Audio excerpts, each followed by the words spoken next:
சென்னை தாம்பரம் அருகே பேருந்தில் மயங்கி விழுந்த கல்லூரி மாணவியை மருத்துவமனைக்கு அழைத்து சென்று காப்பாற்றிய ஓட்டுநர் மற்றும் நடத்துனரை போக்குவரத்துறை அமைச்சர் விஜய் தமிழன் பார்த்திபன் நேரில் அழைத்து பாராட்டினார்.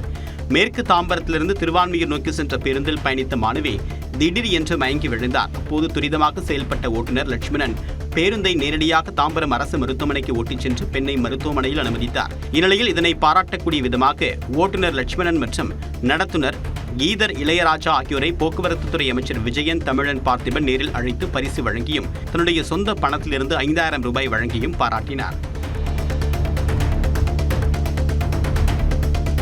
திருப்பூரிலிருந்து கோவை செல்லும் தனியார் பேருந்துகளில் எந்தவித முன்னறிவிப்பும் இன்றி டிக்கெட் கட்டணம் 6 ரூபாய் உயர்த்தப்பட்டுள்ளது. 36 ரூபாயிலிருந்து 42 ரூபாயாக கட்டணம் உயர்த்தப்பட்டதால் பயணிகள் கடும் அதிருப்தி அடைந்துள்ளனர். டீசல் விலை, பராமரிப்பு செலவு மற்றும் ஊழியர் சம்பள உயர்வு காரணமாக கட்டணம் உயர்த்தப்பட்டதாக பேருந்து உரிமையாளர்கள் தெரிவித்துள்ளனர். சென்னையை அடுத்த திருமுல்லைவாயலில் சட்டவிரோதமாக செயல்படும் ஸ்பா மீது நடவடிக்கை எடுக்காமல் இருக்க 20,000 ரூபாய் லஞ்சம் வாங்கிய பெண் உதவி ஆய்வாளர் பாக்கியலட்சுமி மற்றும் சார்பு உதவி ஆய்வாளர் அமுல் கையும் கடவுமாக சிக்கினர். ஸ்பா உரிமையாளர் அளித்த புகாரின் பேரில் ரசாயனம் தடவிய பணத்தை லஞ்சமாக கொடுக்க லஞ்ச ஒழிப்புத்துறையினர் அறிவுறுத்தியுள்ளனர். அதன்படி பெண் காவல் உதவி ஆய்வாளர் மற்றும் சார்பு உதவி ஆய்வாளர் லஞ்சம் பெற்றபோது கையும் கடவுமாக சிக்கினர். தூத்துக்குடி அரசு மருத்துவக் கல்லூரி மருத்துவமனையில் 9 வயது சிறுமிக்கு கண்குழி சீரமைப்பு அறுவை சிகிச்சை மேற்கொள்ளப்பட்டு வெற்றிகரமாக செயற்கை கண் பொருத்தப்பட்டது. இந்த சிகிச்சை மூலம் சிறுமிக்கு இயற்கையாகவே கண் இருப்பதை போன்ற தோற்றத்தை ஏற்படுத்தும் என்று மருத்துவர்கள் தெரிவித்துள்ளனர். தஞ்சாவூர் மாவட்டத்தில் சன்னரக அரிசியின் விலை 1 கிலோவுக்கு 10 ரூபாய் வரை உயர்ந்துள்ளது. உள்ளூரில் விளையும் குண்டு அரிசி, பச்சரிசி உள்ளிட்டவற்றின் விலை 2 ரூபாய் வரை உயர்ந்துள்ளது. இந்நிலையில் ஆந்திரா, கர்நாடகா, மகாராஷ்டிரா உள்ளிட்ட பகுதிகளில் மழை குறைந்ததால் சன்னரக அரிசியின் வரத்து குறைந்துள்ளது. இதனால் விலை அதிகரித்துள்ளது. டிசம்பர் வரைக்கும் நீடிக்கும். டிசம்பருக்கு பிறகு புது அறுவடைகள் வரும். புது அறுவடைகள் வந்தால் மாற்றங்கள் வரும்.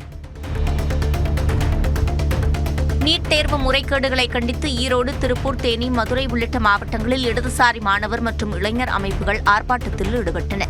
மத்திய கல்வித்துறை அமைச்சர் தர்மேந்திர பிரதான் பதவி விலக வலியுறுத்தியும், தமிழ்நாட்டுக்கு நீட் தேர்விலிருந்து விலக்கு கோரியும் மத்திய அரசுக்கு எதிராக கோஷங்கள் எழுப்பிய போராட்டக்காரர்கள் நீட் தேர்வை உடனடியாக ரத்து செய்ய வேண்டுமென வலியுறுத்தினர். விவசாய பயிர்க்கடன்களை முழுமையாக தள்ளுபடி செய்ய கோரி அரியலூர் மாவட்டம் திருமானூரில் விவசாயிகள் நூதன போராட்டத்தில் ஈடுபட்டனர். திருமானூர் பேருந்து நிலையத்தில் இருந்து காய்கறி மாலை, நெற்றியில் நாமம், கழுத்தில் மண்வெட்டி அணிந்து கொண்டு பேரணியாக சென்ற விவசாயிகள் திருமானூர் கூட்டுறவு சங்க செயலாளரிடம் மனு வழங்கி ஆர்ப்பாட்டத்தில் ஈடுபட்டனர்.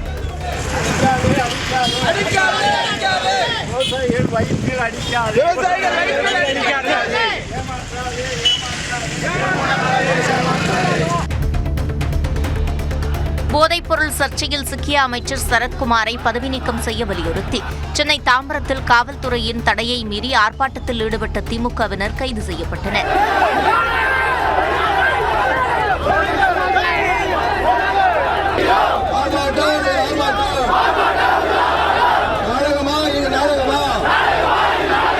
மண்டபத்தில் அடைக்கப்பட்ட அவர்கள் அமைச்சரை பதவி நீக்கம் செய்ய கோரி கண்டன முழக்கமிட்டனர்.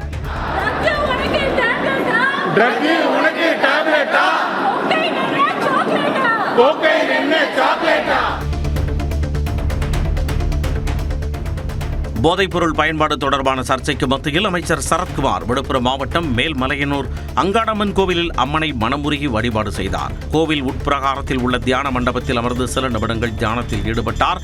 இதனைத் தொடர்ந்து திருவண்ணாமலை அண்ணாமலையார் கோவிலுக்கு சென்ற அமைச்சர் சரத்குமார் தனது மனைவியுடன் தம்பதி சமேதராக வழிபாடு நடத்தினார்.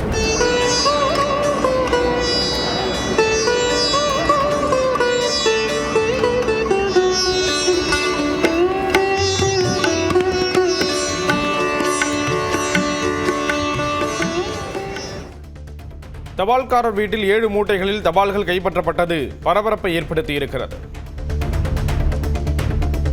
திருப்பூர் மாவட்டம் காங்கேயத்தில் தபால்காரர் ஒருவர் 7 மூட்டை தபால்களை பொதுமக்களுக்கு வழங்காமல் வீட்டில் பதுக்கி வைத்திருந்த சம்பவம் பரபரப்பை ஏற்படுத்தியுள்ளது. வெள்ளக்கோவில் தபால் நிலையத்தில் பணியாற்றி வரும் செந்தில்குமார் என்பவரின் வீட்டில் தபால்கள் கண்டுபிடிக்கப்பட்டது. கடந்த 2022ஆம் ஆண்டு முதலே விநியோகிக்கப்பட வேண்டிய அரசு கடிதங்கள், வங்கி ஆவணங்கள் மற்றும் முக்கிய அடையாள அட்டைகள் என 7 மூட்டை தபால்கள் பதுக்கப்பட்டிருப்பது தெரியவந்தது. மேலும் பல கடிதங்கள் எரிக்கப்பட்டதும் கண்டறியப்பட்ட நிலையில் அதிகாரிகள் அவற்றை பறிமுதல் செய்து விசாரணை விசாரணை நடத்தி வருகின்றனர்.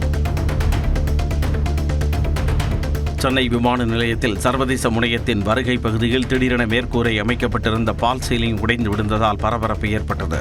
அப்பொழுது குடியுரிமை சோதனைக்காக நின்று கொண்டிருந்த பயணிகள் அலறி அடித்துக் கொண்டு ஓட்டம் பிடித்தனர். ஆனால் நல்வாய்ப்பாக பயணிகள், பாதுகாப்பு அதிகாரிகள் மற்றும் விமான நிலைய ஊழியர்கள் யாருக்கும் எந்த பாதிப்பும் ஏற்படவில்லை. பால் சீலிங் உடைந்தது குறித்து விமான நிலைய உயர் அதிகாரிகள் விசாரித்து வருகின்றனர். திருவள்ளூர் மாவட்டம் திருமழிசையில் 1300 ஆண்டுகள் பழமை வாய்ந்த ஜெகநாத பெருமாள் கோயிலில் ஆனி பிரம்மோற்சவ விழாவையொட்டி 350வது ஆண்டு தேரோட்டம் நடைபெற்றது. 1000த்திற்கும் மேற்பட்ட பக்தர்கள் வடம் பிடித்து தேரை இழுத்து வழிபட்டதுடன் உப்பு, மிளகு காணிக்கை செலுத்தி நேர்த்திக்கடன் நிறைவேற்றினர்.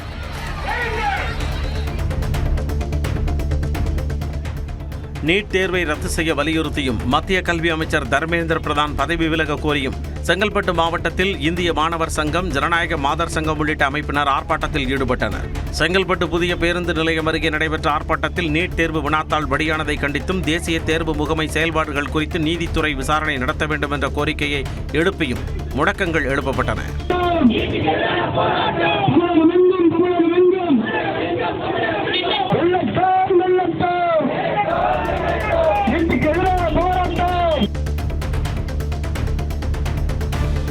ராமநாதபுரம் மாவட்டம் திருவாடானை அருகே அரசூர் மற்றும் நகரிக்காத்தான் கிராமங்களில் பல ஆண்டுகளாக திறக்கப்படாமல் இருந்த துணை சுகாதார நிலையங்களை அமைச்சர் ராஜீவ் பொதுமக்கள் பயன்பாட்டிற்காக திறந்து வைத்தார். கட்டி முடிக்கப்பட்டு திறக்கப்படாமல் இருந்த சூழலில் பொதுமக்களின் நீண்ட நாள் கோரிக்கையை அடுத்து நடவடிக்கை மேற்கொள்ளப்பட்டது. கோவையில் பெட்ரோல் பங்க் ஊழியர் தாக்கப்பட்ட விவகாரத்தில் தவறு செய்தவர் யாராக இருந்தாலும் சட்டம் தன் கடமையை செய்யும் என அமைச்சர் சம்பத் தெரிவித்துள்ளார். காந்திபுரத்தில் பெட்ரோல் பங்கில் பாட்டிலில் பெட்ரோல் கொடுக்காத ஊழியரை தான் அமைச்சர் சம்பத்தின் உறவினர் என கூறியபடி இளைஞர் ஒருவர் தாக்கும் வீடியோ சமூக வலைதளங்களில் வெளியானது. இந்நிலையில் இதுகுறித்து விளக்கமளித்துள்ள பிற்படுத்தப்பட்டோர் நலத்துறை அமைச்சர் சம்பத், இந்த விவகாரத்தில் தவறு செய்தவர்கள் யாராக இருந்தாலும் எவ்வித சமரசமும் இன்றி நடவடிக்கை எடுக்கப்படும் என கூறியுள்ளார். சட்டத்தை கையில் எடுத்துக்கொண்டு இதுபோன்ற அராஜகம் மற்றும் பொது அமைதிக்கு குந்தகம் விளைவிக்கும் செயல்களில் ஈடுபடுபவர்கள் யாராக இருந்தாலும் அவர்கள் தண்டிக்கப்படுவார்கள் என்றும் அமைச்சர் சம்பத்குமார் தெரிவித்துள்ளார். தென்காசி மலர் சந்தையில் பூக்களின் வரத்து அதிகரித்ததால் விலை கணிசமாக சரிந்துள்ளது. மல்லிகை மற்றும் பிச்சிப்பூ கிலோ 400 ரூபாய், கனகாம்பரம் 300 ரூபாய், சம்பங்கி மற்றும் கேந்தி 60 ரூபாய், பன்னீர் ரோஜா 80 ரூபாய் என விற்பனையாகிறது. விலை வீழ்ச்சியால் விவசாயிகளும் வியாபாரிகளும் பாதிக்கப்பட்டுள்ள நிலையில் பூக்களை பதப்படுத்தும் தொழிற்சாலை அமைக்க அரசு நடவடிக்கை எடுக்க வேண்டும் என்ற கோரிக்கை வலுத்துள்ளது. திருவண்ணாமலை அடுத்த அண்ணாமலை கிராமத்தில் உள்ள நியாய விலைக் கடையில் மாவட்ட ஆட்சியர் வந்தனா கர்க் திடீர் ஆய்வு மேற்கொண்டார். அப்போது ரேஷன் பொருட்களை வைத்திருக்கக்கூடிய இடம் சுத்தமாக இல்லை என்று மாவட்ட ஆட்சியர் கடிந்து கொண்டார். மேலும் ரேஷன் கடையை உரிய நேரத்தில் திறக்க வேண்டும் என்றும் மாவட்ட ஆட்சியர் வந்தனா கர்க் அறிவுறுத்தினார்.